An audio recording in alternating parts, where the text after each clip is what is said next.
Caro amigo, certamente você já ouviu dizer que o sentido do Natal é Jesus. Eu sei, o Natal não é só compras, não é consumo, não é a ceia, festa, não é a família. Ainda que essas coisas sejam muito importantes. Mas o que realmente significa Jesus e o Natal? Em Natal Não Tão Moderno, o objetivo é você se desvencilhar de todos os significados rasos e procurar o verdadeiro sentido de Jesus e o seu nascimento. O Natal Não Tão Moderno é para você, é para agora.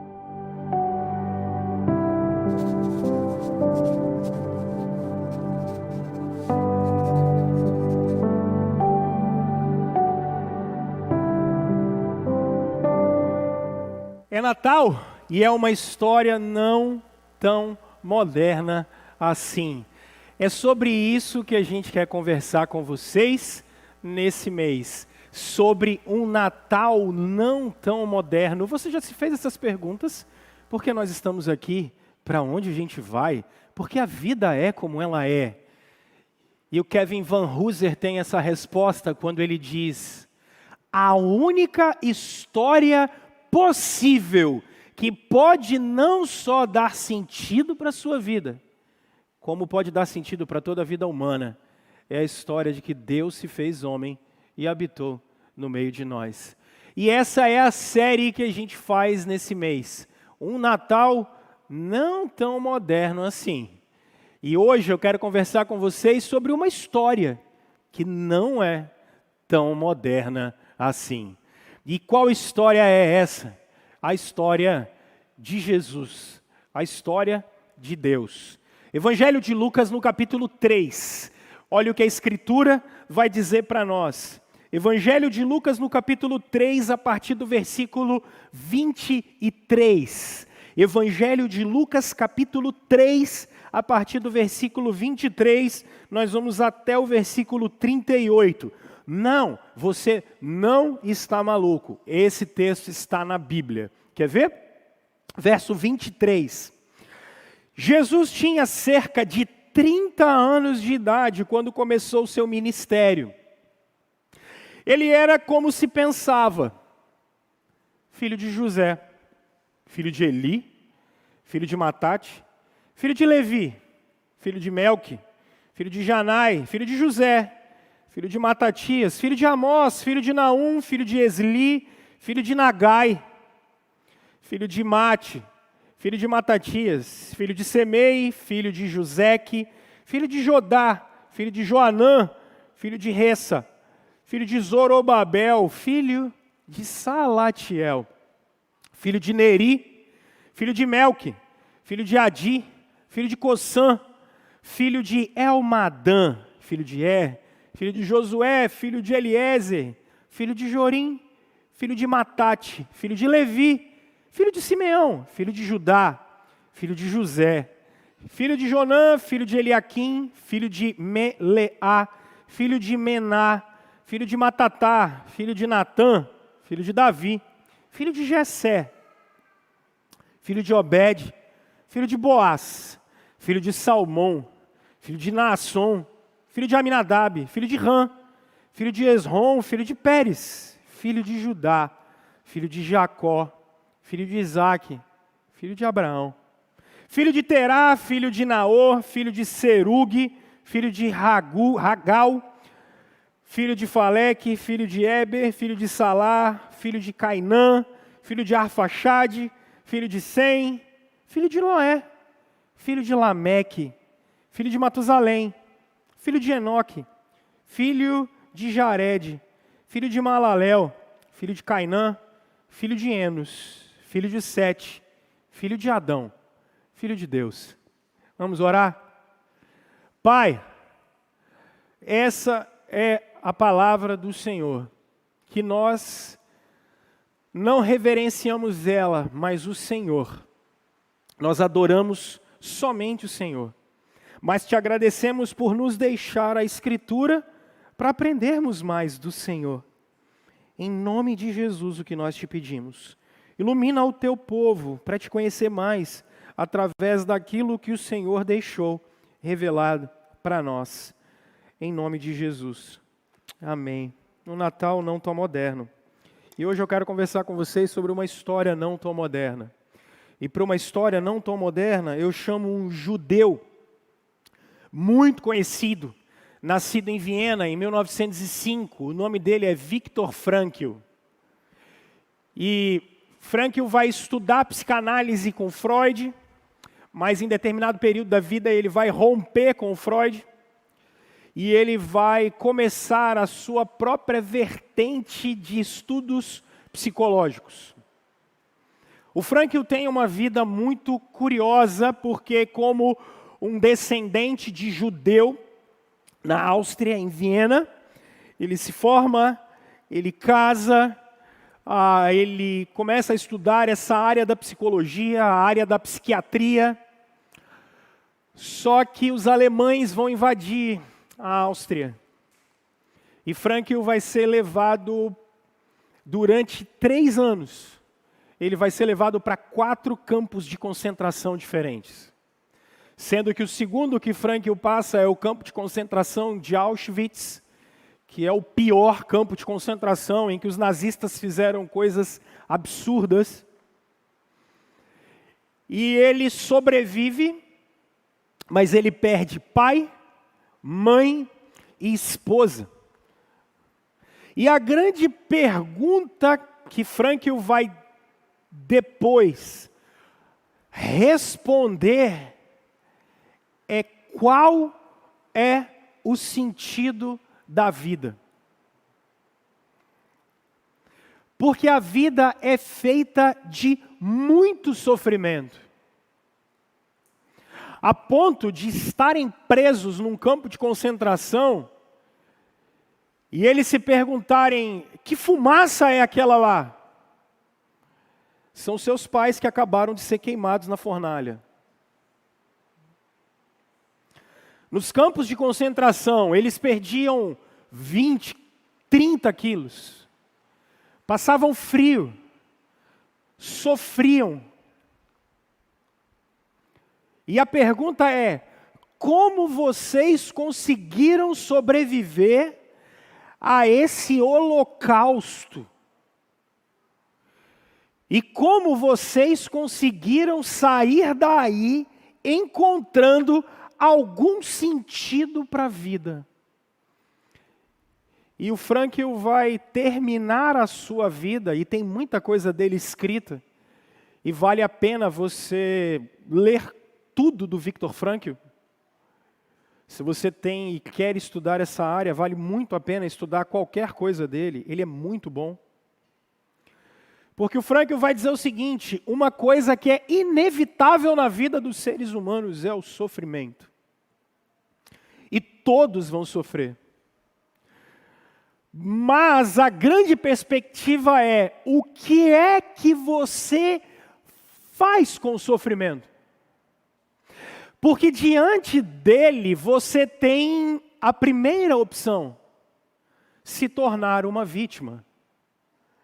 E você vai começar a colocar a culpa de tudo o que acontece com você em todas as pessoas. Então, por que é que eu estou num campo de concentração? Porque a culpa é das pessoas. Mas isso não muda nada. Transferir a culpa do sofrimento para qualquer outra pessoa, transferir as circunstâncias que a gente está vivendo para qualquer outra pessoa, não muda nada. Porque a única coisa que vai gerar na gente é desespero. E nada vai mudar. Para que você evite o desespero, ou se você não evitar o desespero, e como os homens não evitam o desespero, via de regra, eles se entregam ao desespero, você vê uma sociedade cheia de vícios. Porque quando você não tem perspectiva de vida, você se entrega a qualquer coisa que vá fazer você fugir do sofrimento. Então o que se observa, por exemplo, as pessoas que sofrem, elas se entregam a quaisquer tipo de vícios. E o final é uma vida vazia. É uma vida sem sentido. Vocês já pararam para pensar como o século XXI deveria ouvir mais Viktor Frankl? Como as pessoas são vazias, como as pessoas são desesperadas e como as pessoas estão entregues aos seus vícios. E sejam eles quais forem, tá? Vícios e de toda sorte. Irmãos, drogas lícitas, ilícitas, pornografia, dinheiro, trabalho, porque todos estão em busca de sentido. E aí o Viktor Frankl tem uma frase curiosa num livro dele chamado Em Busca de Sentido, que ele diz assim, olha, você não é fruto das circunstâncias que você vive.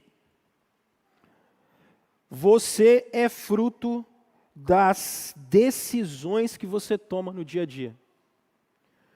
Você é fruto da postura que você assume todos os dias. E não fruto daquilo que fazem com você, ou do lugar que você nasceu, ou das circunstâncias a qual você foi submetido. Você não é fruto disso. E isso é interessante, gente, porque o texto que vocês leram comigo, ele é o texto do Evangelho de Lucas. Observem comigo o capítulo 1, verso 1 desse texto. É só virar umas páginas ou apertar 2 botões no seu telefone. Olha como Lucas, que anda com Paulo, escreve esse texto. Muitos já se dedicaram a elaborar, Lucas 1:1, a elaborar um relato dos fatos que se cumpriram entre nós, conforme nos foram transmitidos por aqueles que desde o início foram testemunhas oculares e servos da palavra. Eu mesmo investiguei tudo cuidadosamente, desde o começo, e decidi escrever-te esse relato ordenado, excelentíssimo Teófilo, para que tenhas a certeza das coisas que te foram ensinadas. Excelentíssimo é um termo usado no primeiro século para autoridades. Teófilo é um nome usado para uma autoridade romana. Lucas está escrevendo esse texto porque os cristãos estão sendo perseguidos pelos judeus, e para isso, os judeus estão colocando os romanos contra eles. Então o que Lucas faz? Lucas escreve um texto não só para defender a fé cristã, mas para apresentar aquilo que Teófilo, alguém que tem algum cargo no Império Romano, algum cargo especial, para que isso sirva de defesa da fé. Por quê? Porque esse texto vai ser escrito num contexto de perseguição. E não só isso. Esse texto vai falar de Jesus, né? E ele é sobre Jesus. E eu sei que eu falo isso várias vezes, mas vocês precisam entender qual é o contexto que Jesus nasceu. Então observem, por exemplo, o capítulo 2, verso 1. Naqueles dias, César Augusto. Eu já disse para vocês que César era o título do imperador romano. Augusto significa que ele é o filho dos deuses. Eles viviam num período em que o imperador é chamado de filho dos deuses. O que Lucas está fazendo? Lucas está escrevendo dizendo: há um filho, não dos deuses, mas de Deus. Porque o filho dos deuses, depois que morria, era colocado no panteão dos romanos. Ele virava um deus. Lucas está escrevendo: existe um que foi morto e ele não está no panteão. Ele está no trono dos céus. Uma sacada. É sensacional. Cara, a Bíblia é muito bonita, velho. A Bíblia é muito linda. Esse é o objetivo do Evangelho de Lucas. É esse texto que está na mão de vocês. É o confronto ao império. E que império é esse? Isso que é engraçado. Olha que coisa interessante. Vocês se lembram quem era o rei? Como eu já contei essa história para vocês aqui. Quem era o rei no período do nascimento de Jesus? Herodes. Não Antipas, que era o filho dele. Herodes o Grande. Lembra que eu falei que Herodes mandou matar a sogra? Herodes mandou matar a mulher. Herodes mandou matar os filhos. Herodes era tão ruim que no dia da morte dele, ele falou com a irmã dele assim, olha, pega todas as casas de toda a aristocracia de Israel. E você vai matar o primogênito de todas as casas de todo mundo. Ah, mas por quê? Porque no dia da minha morte vai ter que ter choro em Israel. Se não chorarem por mim, vão chorar pelos outros. Herodes era tão ruim que quando Jesus nasceu e os magos apareceram, ele mandou matar todo menino com menos de 2 anos. Deixa eu contar uma experiência para vocês. Madalena nasceu com a língua presa. Sabe aquele freiozinho que tem embaixo da língua do neném? Fomos nós soltar o freio de burro da Madalena ontem. Tadinha da Madalena. Ô, gente, aí dá aquela anestesia local, né? Aí vem com, Andressa, com um negocinho de ferro assim, né? Dizem que é um laserzinho. Só dá uma queimada, nem chorou nem nada. Mas a anestesia local, Roberto, aí desce, e tadinha, deve sentir nada, né? Aí depois você tem que esperar meia hora para ver se fica tudo bem. Aí botou a Aline sentada, como é que é o nome daquela almofada assim? Que bota o neném para mamar? Jesus Cristo, como é que é o nome daquilo? Almofada de amamentação. Aí botou Madalena ali, tadinha, ela não está sentindo nada. Aí ela ficava assim. Como é que você não chora? Não tinha nada, gente. Eu falei, Aline, estou ficando velho. Por quê? Eu não consigo ver, não. Mas não estava nem sofrendo, não tinha nada, não. Não tinha nada. Nada. Com as outras duas, 14 anos atrás, não era assim. Mas estou ficando velho, não consigo mais ver nada. Nem o neném chorando eu não consigo ver, que eu começo a chorar também. Eu falei, eu vou sair daqui, eu não vou ficar nada, hein? Vocês estão assim também? Elane acabou de ter, ele está desse jeito também, né, filha? A gente não consegue. Agora você imagina, gente, toda criança de 2 anos para baixo vai ser assassinada. Vocês têm noção do que aconteceu naqueles dias em Israel? É porque a gente olha o texto e a gente não consegue entender muito bem. Essa é uma história que não é tão moderna assim. Porque nos nossos dias a gente não vive isso. Os nossos governantes são ruins? São. Mas perto disso aqui, todo mundo é Deus perto disso aqui. É horrível, o que esses caras viviam era uma lástima. Percebem? Isso tudo em 2 capítulos. Por isso que a história de Jesus não é uma história tão moderna. Não só pelo contexto, como pelo evento, porque nós estamos falando de Deus sendo encarnado. E aí que é o convite que eu quero fazer para vocês, de olharem essa história não tão moderna assim, e a partir dela, a sua vida começar, como a vida do Viktor Frankl, a ter algum sentido. Para que você todos os dias olhe para a história de Jesus e a partir da história de Jesus, a sua vida ter algum sentido. Para que você não caia nesse ciclo de vazio, desespero e vícios, tentando preencher o sentido da sua vida com um amontoado de atividades, e isso não vai resolver. Por isso, o que eu vou defender ao longo dessas semanas com vocês é que o Natal, ele não é tão moderno e não é uma história tão moderna, é porque ele é a única história que faz a sua vida fazer sentido. E sem Jesus, a vida humana não faz sentido. Sem o Natal, tudo que nós fazemos não faz sentido. Só que o que faz menos sentido ainda é o texto que vocês leram. Porque eu acabei de ler 495 mil nomes diferentes aqui. E você fala assim, pastor, o que é que isso está fazendo na Bíblia? Para que esse monte de nome? Porque quando você vai ler a Bíblia, qual é a primeira coisa que você pula? A genealogia. Mas por que você pula a genealogia? Que você fala, isso não presta para nada. Aí para implicar com você, eu vou pregar na genealogia. E você vai falar assim, daí não vai sair nada. Eu vou dizer, você não sabe o que vai rolar aqui agora. Agora o pau vai quebrar aqui. Sabe por quê? Porque olha só, deixa eu te mostrar 3 atos aqui nesse texto que fazem todo sentido para que o Natal seja uma história não tão moderna, mas seja uma história que faça sentido para a sua vida. São 3 atos aqui que acontecem, porque são 3 blocos diferentes. São nomes que talvez você diga, não estou entendendo o que esses caras estão fazendo aí. Joia, eu te mostro, fica tranquilo. Imagina que isso aqui são seus seguidores do Instagram. Então você clicou lá e apareceu essa lista, nós vamos dar uma olhada neles. E o que significa isso para a minha vida e para a sua?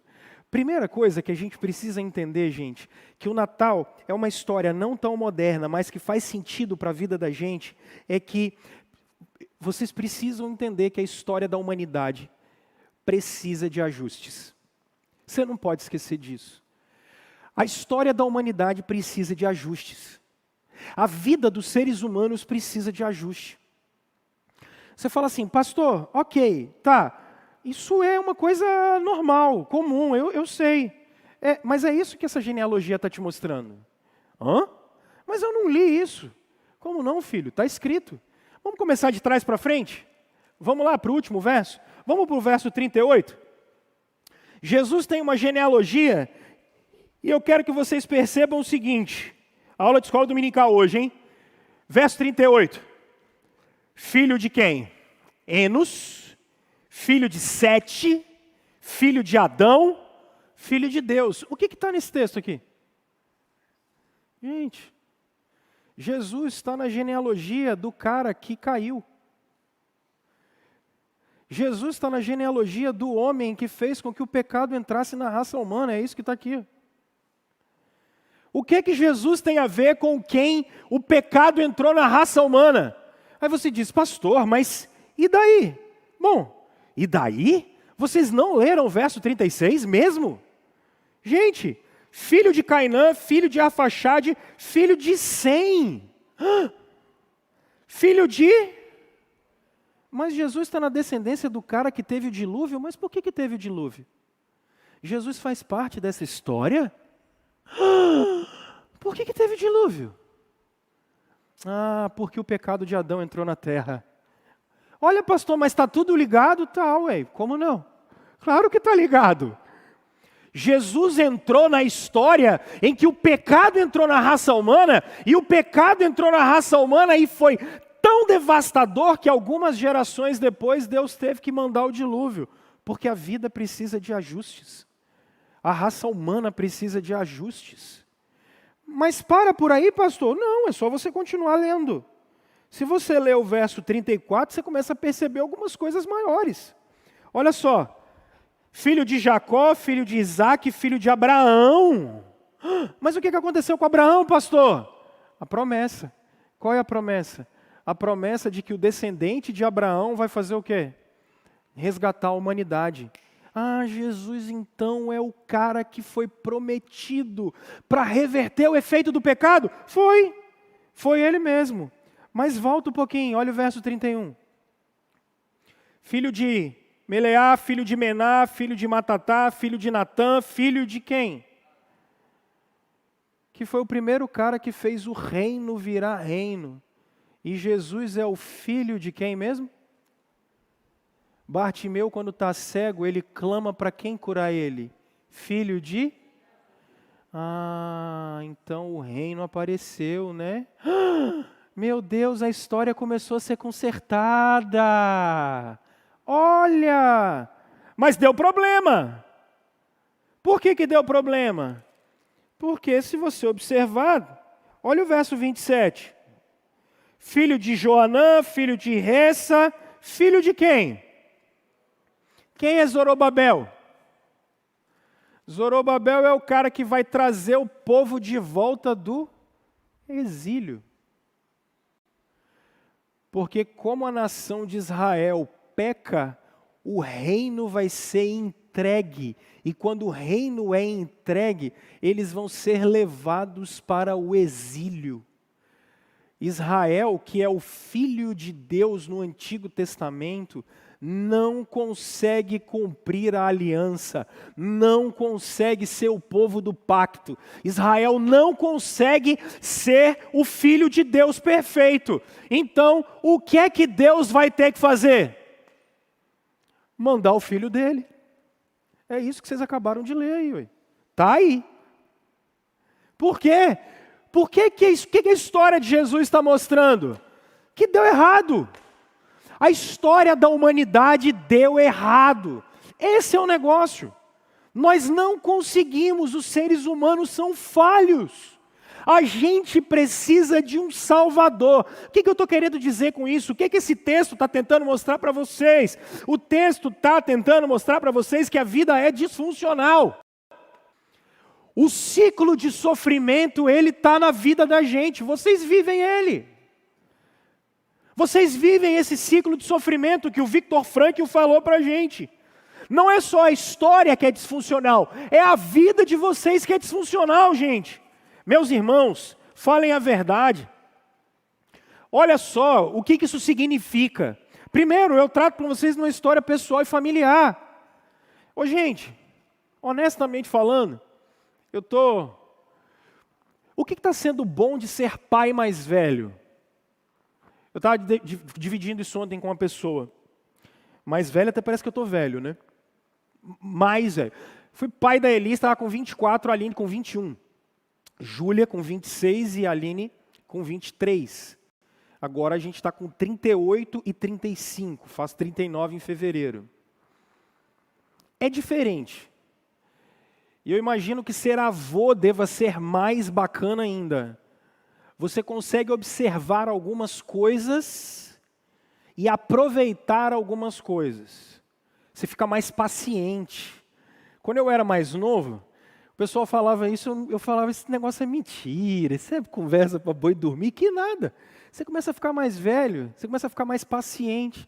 Aí coisa que eu nunca imaginei, estou eu com a Madalena na rua, aquele sol, né, aquele solzinho da manhã. Aí eu estou com um vizinho meu, que perdeu... Vocês estão rindo de quê? Vocês não vão nada, bicho, credo. Vocês são terríveis, bicho. Ai, ai. Vamos lá.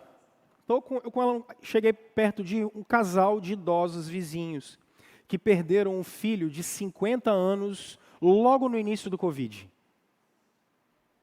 Agora, olha...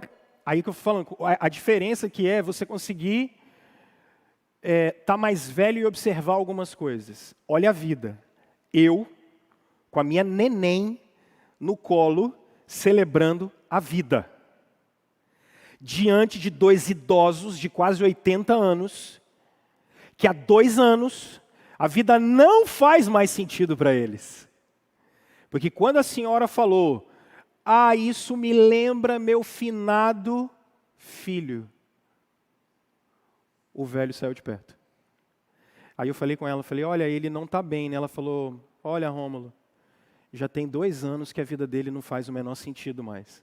Ele levanta porque tem que levantar, ele dorme porque tem que dormir, mas a vida não faz mais sentido para ele. Gente, não era para um pai ter que enterrar um filho, vamos falar a verdade? Não era para um pai ter que enterrar um filho. Não era. Isso não era para ser desse jeito. Não era para agora a gente ter... Estou vendo que chegou. Não era para esse pessoal estar passando o que está passando com essa chuvarada aí agora, gente. Não era. Não era para ser assim. Não era para essas casas estar cheias. Não era. Gente perdendo tudo. Não era para ser assim, gente. Olha a história da humanidade. Não era para ser desse jeito. Mas o que isso está mostrando? Isso está mostrando que há uma disfuncionalidade no funcionamento da criação. Ela está errada. Não é normal as pessoas não terem condição de vida. Não é normal. Não é normal você olhar um jovem e você olhar ele está com câncer terminal. Não era para ser assim. Não é normal as nossas famílias, a gente ter tanto problema familiar. No casamento, com o filho, irmão que não fala com irmão, irmã que não fala com irmã. Não é normal. Não era para ser assim. Não era, gente, para a gente ter... Não é normal.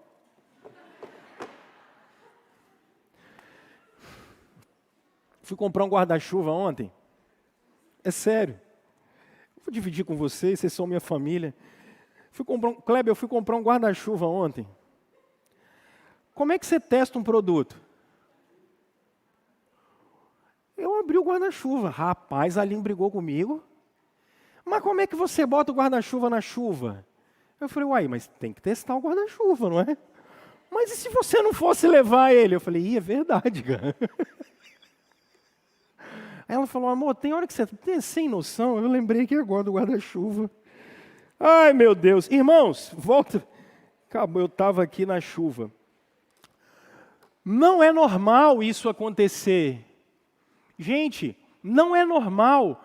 Observe o que nós vivemos semana passada. Vocês acham que é normal um garoto de 16 anos entrar atirando dentro de uma escola, matando gente? Isso não é normal. Aí o pessoal ainda fala assim, em pleno século XXI, isso sempre foi assim.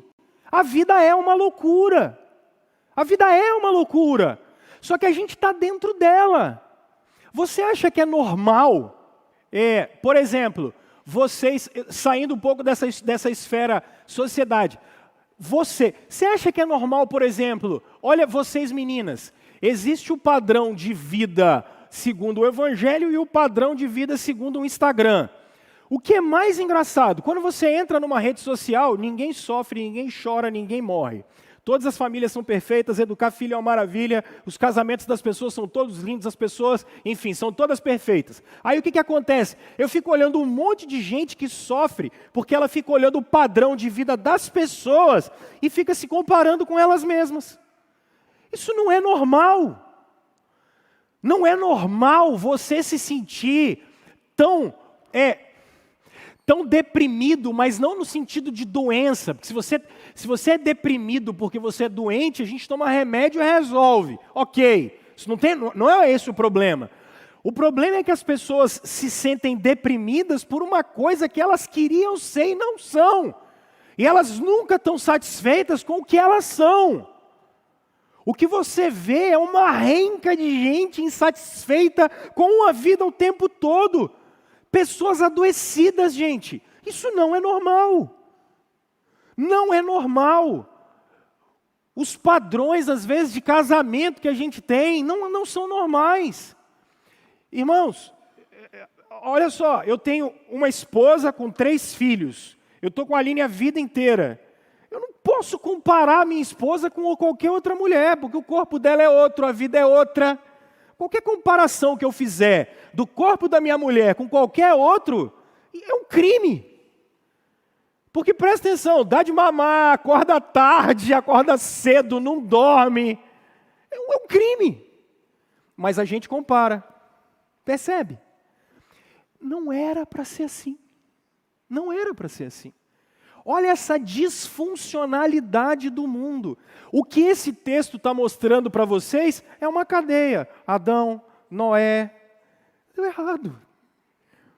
Um dia eu comentei com uma irmã assim, gente, a raça humana deu errado. Aí ela falou assim, mas pastor, você não pode falar isso. Eu falei, posso. Mas qual é o problema? Aí o Michael Horton resolve isso para vocês. Qual é o problema? O problema é que vocês acham que porque a gente chegou na Lua, a gente resolveu o problema do mundo. Tecnologia não resolve o problema de ninguém, gente. Ah, que maravilha, fazemos exames lindos, joia. Mas aí fala assim, ok, se a gente tiver uma boa economia, se a gente tiver um governo legal, a gente resolve tudo. Não resolve não, gente. Resolve não. Sabe por que não resolve? Porque você olha, os maiores índices de depressão e desespero são exatamente em países em que as pessoas são ricas. Porque o problema não está aí. E é isso que o Viktor Frankl está tentando resolver. Mas uma coisa vocês não podem perder de vista. A história humana é disfuncional. E é isso que esse texto está dizendo. Exílio, sofrimento. Às vezes a gente fala muito, e no nosso tempo, especialmente os que estão estudando em universidades, a gente fica com essa história de descolonizar o Brasil, essas conversas assim. Acho que nós tivemos uma história brasileira muito, muito ruim mesmo, ela não foi boa não. Mas vocês já pararam para pensar que 2000 anos antes de Cristo, Israel já era escrava no Egito? É isso que esse texto está encravado aqui. Que 600 anos antes de Cristo, esse povo aqui já tinha sido escravizado na Babilônia, depois na Medo-Pérsia. Eles já foram escravizados, vocês já pararam para pensar nisso? Muito antes de você imaginar que havia América, Brasil, qualquer outra coisa, esses caras já sofriam isso. Eles já sabiam que a vida é disfuncional, ela tem problema. E ela sempre teve problema. Agora, há uma segunda coisa. Não era para ser assim? Não, a história precisa de ajustes. Agora, a segunda coisa, o segundo ato aqui é, o Natal é uma história não tão moderna, por quê? Porque todas as tentativas dos homens de consertar a história deram errado, e é isso que esse texto está dizendo. Todas as nossas tentativas não funcionaram, elas não foram suficientes. Percebam, irmãos, Davi foi um bom rei, segundo o coração de Deus. E o que aconteceu depois? Entrou Salomão, dividiu o reino e nunca mais foi a mesma coisa. Pastor, mas eles voltaram, olha o Zorobabel, aí no tempo do Zorobabel, sua Bíblia tem, olha, o Esdras, ele trouxe o culto de volta, o Neemias, ele fez de novo os muros de Jerusalém, nossa, o lugar ficou bacana, ficou tudo legal, ficou tão legal que eles erraram de novo. É só você ler o último capítulo de Neemias. Quando ele ficou 10 anos fora, ele voltou, a idolatria tinha voltado completamente Israel. O homem sempre tenta e sempre falha. O homem sempre tenta e sempre falha. Aí você diz, o Abraão, um homem maravilhoso. O Abraão é um cara sensacional. Eu estava falando dele aqui, ele creu. Mentiroso? Mentiroso até não poder mais. Está aqui na genealogia de Jesus. Quer um outro cara que está aqui? O Jacó. Jacó significa o quê mesmo? Escola bíblica. Jacó significa o quê mesmo? Enganador. Você quer pior? Dá uma olhada na genealogia de Jesus, olha que coisa curiosa. Olha o verso 32 comigo. Filho de Jessé, filho de Obed, filho de Boaz, filho de quem?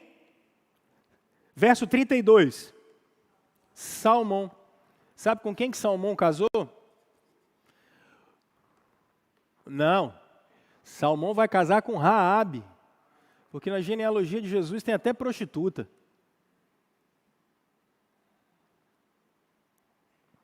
Interessante, né? E olha que interessante. Mas tem o Boaz. Que vai casar com quem? Ah, tem até uma moabita aqui.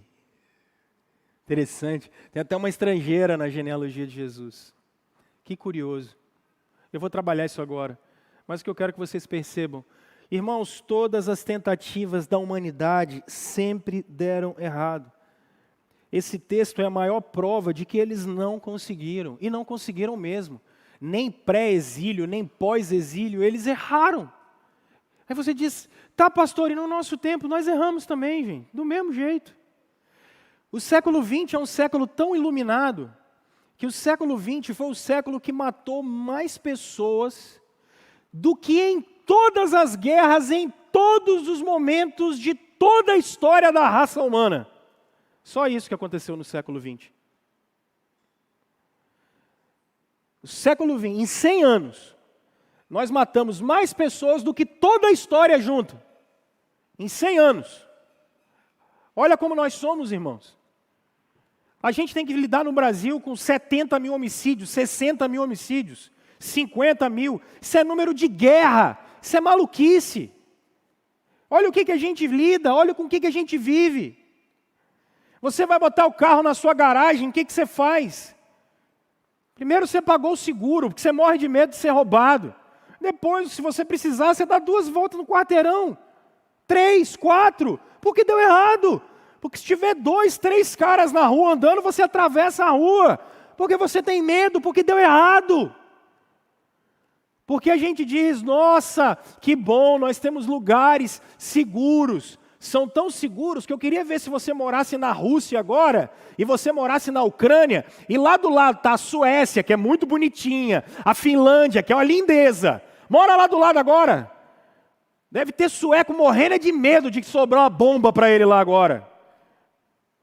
Porque todas as nossas tentativas deram errado.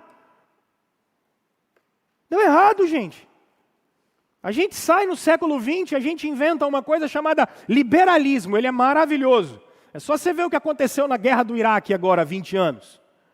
Os caras foram lá, atrás de petróleo, entraram. Ah, tem guerra, como é que é o nome daquilo? Tem arma, Saddam Hussein tem arma de destruição em massa, eu não sei o que, entraram lá, detonaram aquele troço todo, você só fica vendo o Jornal Nacional. E o que eles falam? O tanto de gente que morreu, o tanto de troço que tem, a desgraceira toda que acontece, a gente não fala. Aí a gente inventou um outro troço chamado totalitarismo e fascismo, que esses caras mataram, como se o Estado fosse o que Hitler matou, o que Mussolini matou, destruíram gente, o que os impérios orientais mataram, destruíram todo mundo. Em 60 anos, a terceira vertente, o comunismo, matou 100 milhões de pessoas. 100 milhões de pessoas. Foi o que a gente fez. 3 pessoas mortas por minuto durante 60 anos. 3 pessoas mortas por minuto durante 60 anos seguidos. Isso é maluquice. Porque tudo que a gente tentou fazer para acertar, está errado. A gente não consegue. Quer dizer que a gente não vai tentar, gente? Não é. Mas a solução, lendo os textos do Brasil, do século XIX, lá no século XIX, sabe o que eles diziam? 1800 e bolinha. Sabe o que eles diziam? Eles diziam que a educação vai mudar o Brasil. Vocês já ouviram isso alguma vez? Quer dizer que não é importante? Lógico que é, gente. Tomara que todo mundo tenha acesso a tudo, que a gente tenha doutores para tudo, louvado seja Deus. Mas não vai resolver. Não vai resolver. Porque o problema não é esse. Isso pode ajudar, mas não vai resolver. Aí o pessoal fala assim, não, a gente precisa, eu tenho minhas filhas na escola, aí elas têm uma matéria que não devia ter, mas o que eu vou fazer? Elas têm educação emocional. Misericórdia.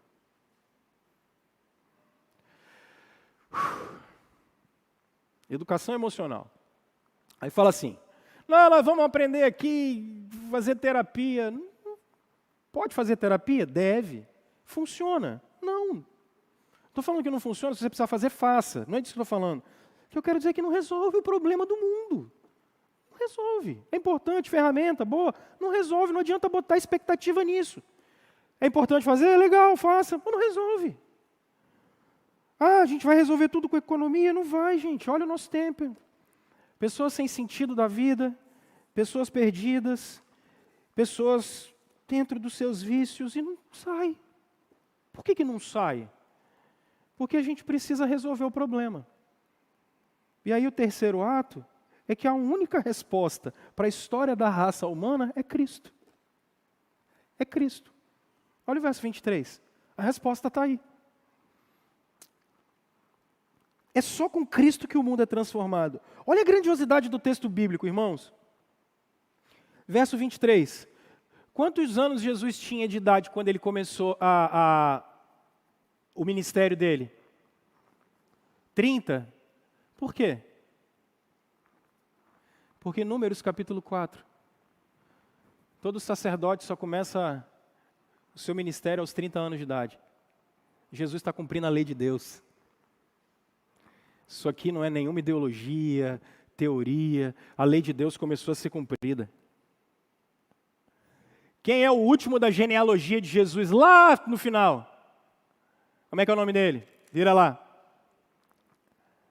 Como é que é o nome dele? Adão, filho de quem? Porque agora Adão vai sair e vai entrar uma nova raça humana. Cristo. Começou de novo. Começou de novo.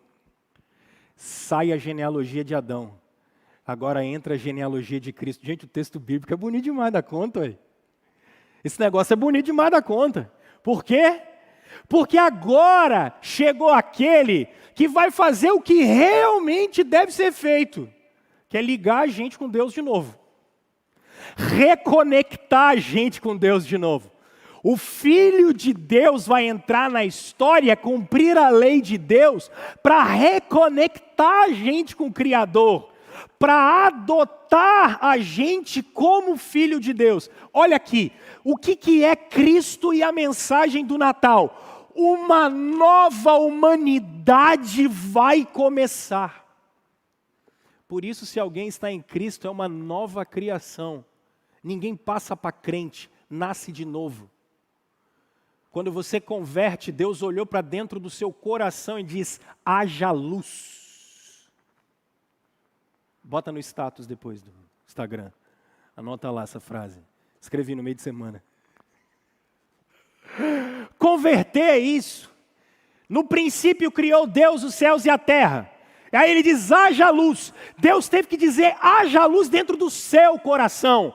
E isso aconteceu porque ele recomeçou a história da humanidade. Natal é isso.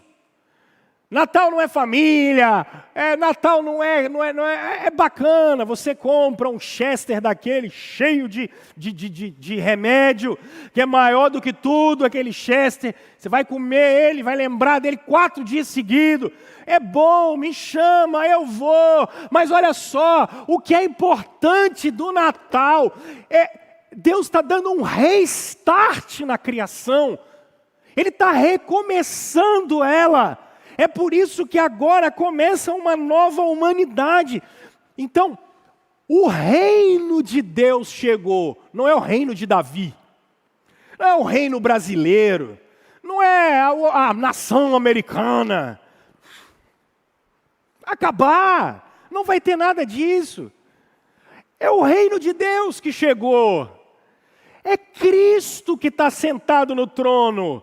E é a gente que morreu para nascer de novo. Começou uma nova vida, a realidade do reino está com a gente. Então, quem está em Cristo, pecado perdoado, nova vida. A promessa que foi feita a Abraão de ter um povo, ela é nossa, porque agora a gente é o povo de Deus. Olha só, gente, isso é Natal. Nós somos o povo de Deus, o povo da aliança.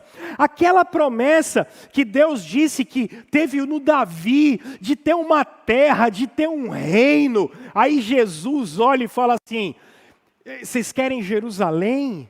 Vocês querem a faixa de Gaza? Jesus está dizendo: minha é a terra, tudo o que nele há e todos os que nele habitam.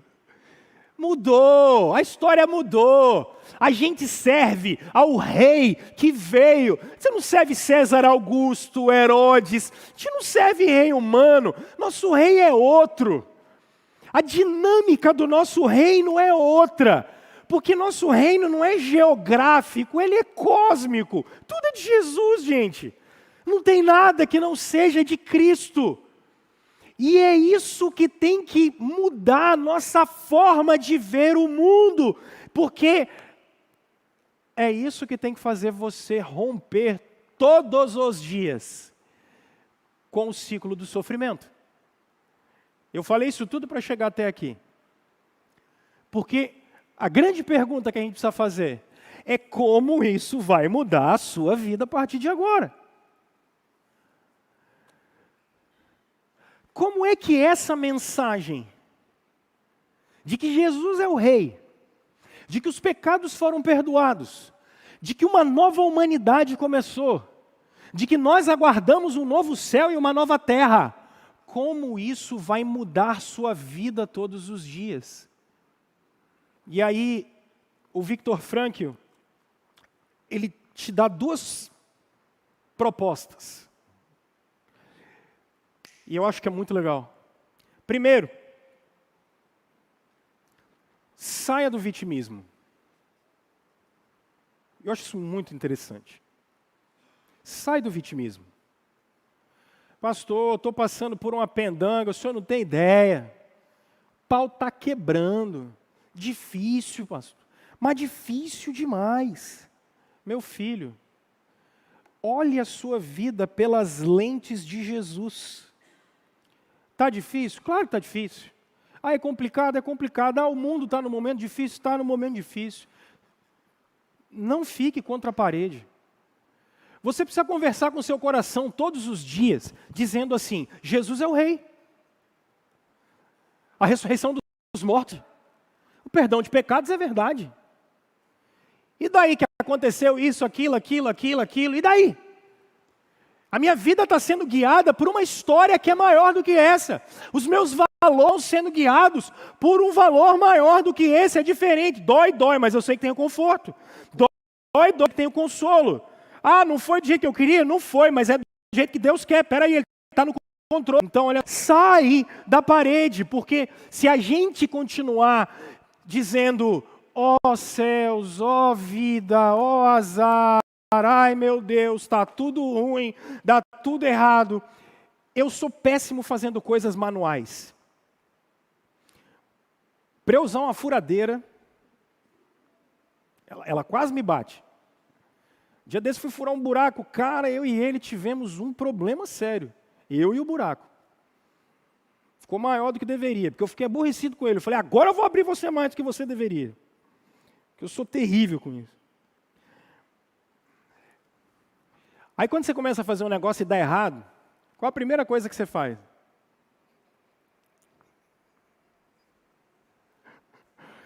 Já fica logo. Aí você já começa a falar assim, não é possível, mas dá tudo errado. Aí você já fala assim, não é possível, é só comigo. Não tem jeito, não. Não. Para de achar que você é vítima, cara. Isso acontece com todo mundo. Acontece com todo mundo. Nós temos as pessoas das mais diversas nessa terra, que vivem das maneiras mais diversas, que sofrem das maneiras mais diversas. A pergunta que a gente precisa se fazer é, nesse mundo de meu Deus, com 7, 8 bilhões de habitantes, por que as coisas não vão acontecer com você? A gente tem uma ótica que é assim, com Abel pode acontecer, comigo não. Se acontecer com ele, aí eu falo assim, Deus te abençoe. E com ele tudo bem, agora quando acontece comigo, rapaz. Mas isso é a gente se achando vítima. Irmãos, a história é disfuncional, a gente não consegue ajustar e a gente precisa de Cristo. A gente precisa de Cristo. Não tem outra opção. A gente precisa de Cristo.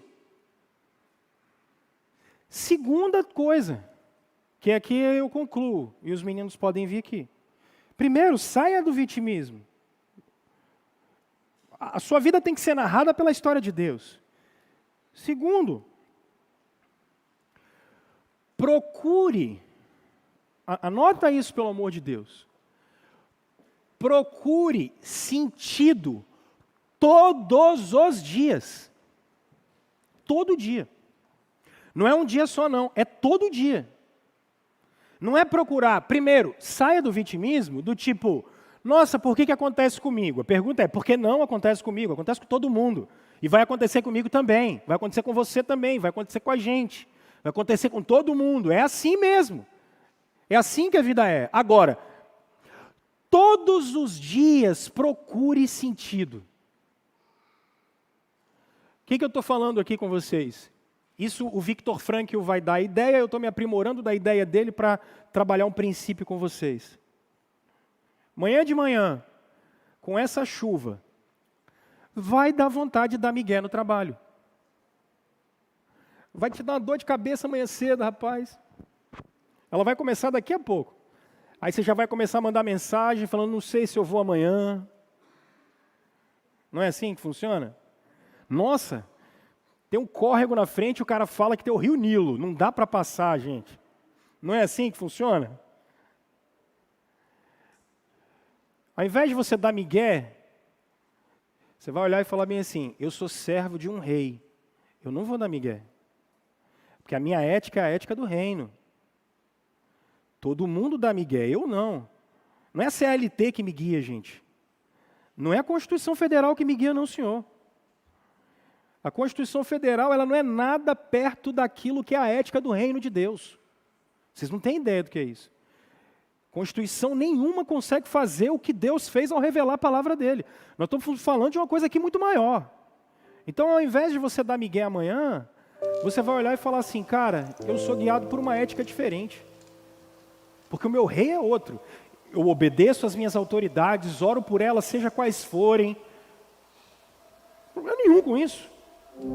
Mas espera aí, meu reino é outro. Quando eu chegar na minha casa, eu vou lidar com a minha família. Todos os dias eu vou ter um monte de sentimento ruim. Vou ser levado às vezes ao limite. Vou ser levado a circunstâncias complicadas. Mas todo dia eu vou buscar sentido.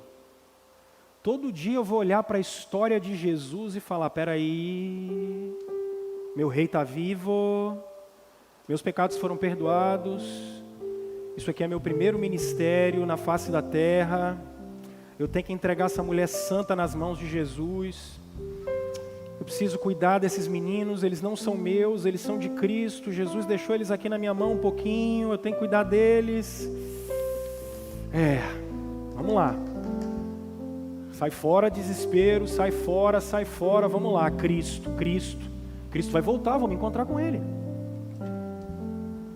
Mas eu recebi um diagnóstico ruim. Fui ali fazer um exame, cara, o que era para ser uma coisa simples, eu descobri que, tenho 6 meses de vida. E agora? Acabou? Claro que não. Vou chorar, vai doer, vou sofrer, vou ficar triste pra caramba, porque eu quero ver meus netos. Mas e se por acaso eu não ver? Quem sempre cuidou deles foi o Senhor, não fui eu. Volta que eu vou aproveitar os últimos 6 meses que eu tenho. Eu vou me preparar, porque eu vou encontrar um único rei verdadeiro. E esse vai ser o meu encontro genuíno com Ele. Coração, você está triste, volta, seu rei está vivo. Esse corpo aqui vai morrer, mas ele vai ressuscitar mais forte. Eu vou viver. Podem ter falado que eu vou morrer, mas eu vou viver. Porque quando falarem que eu saí dessa vida, eu entrei na outra e eu entrei para a eternidade. Todos os dias, meus irmãos, saiam do vitimismo e busquem sentido todos os dias. E essa história, ela não é tão moderna assim. Porque eu poderia chegar para vocês e dizer, como todo filme da Marvel, e viveram felizes para sempre, porque todos se juntaram e derrotaram o Thanos. Ai, que lindo!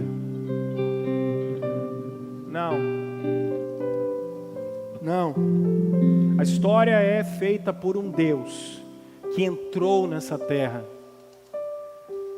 perdoou os nossos pecados, nos deu uma nova chance de vida, de vivermos segundo o reino dele. Nós vamos viver segundo o reino dele.